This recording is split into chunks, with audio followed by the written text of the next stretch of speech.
symptômes et traitement de l'érosion du col utérin. Il est fondamental de contrôler les infections dans cette zone, car l'érosion peut dériver en un cancer cervical.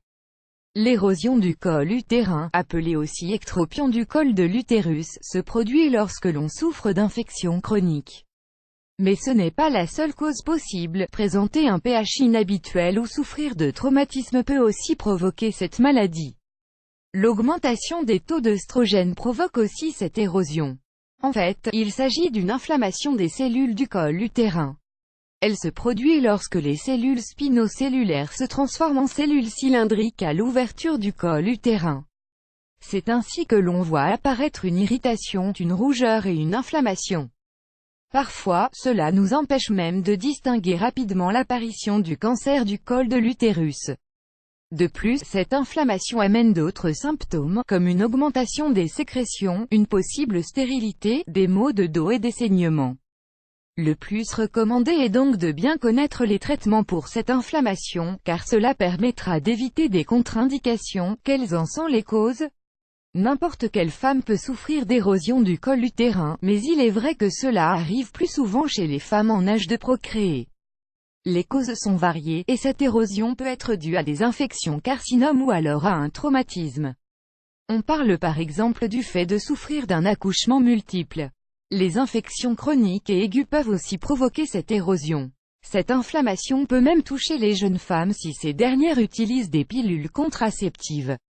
Et ce n'est pas tout, l'utilisation de dispositifs intra-utérins et de tampons pendant une période prolongée peut aussi provoquer cette inflammation.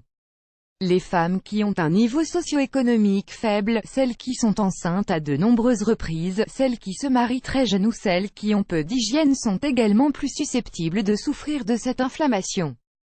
Nous vous recommandons donc de contrôler ce type d'infection. L'érosion du col utérin peut provoquer un cancer de l'utérus.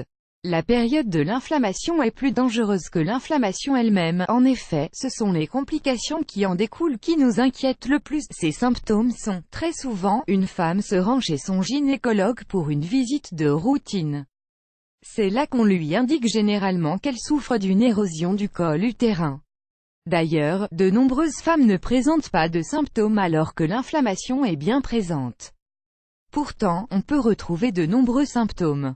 Il peut s'agir d'une difficulté au moment d'uriner, d'une douleur, de saignements après les rapports sexuels, de perte vaginale ou de leucorrhée. Le frottis de dépistage est alors normal, mais il peut présenter des signes d'inflammation et des cellules anormales. L'érosion du col utérin provoque des infections. La plupart ont lieu au sein de l'épithélium, car les conditions sont idéales pour que des organismes internes se développent. Dans ces conditions, l'échantillon devient alors rouge et granulé. Les autres symptômes incluent des douleurs au cou, des douleurs au niveau du col de l'utérus, des réactions allergiques, une rougeur oculaire, des douleurs abdominales, des saignements après les rapports sexuels, des changements dans le cycle menstruel, une sensation de chaleur, des maux de dos. Le traitement de l'érosion du col utérin. Parfois, on ne recommande pas de traitement en particulier, notamment chez les femmes qui ne présentent aucun symptôme. Cependant, si la patiente présente des douleurs, des complications et des symptômes spécifiques comme des pertes vaginales ou des leucorrhées, et des saignements après les rapports sexuels ou dans l'urine, il faudra la soumettre à un traitement spécifique.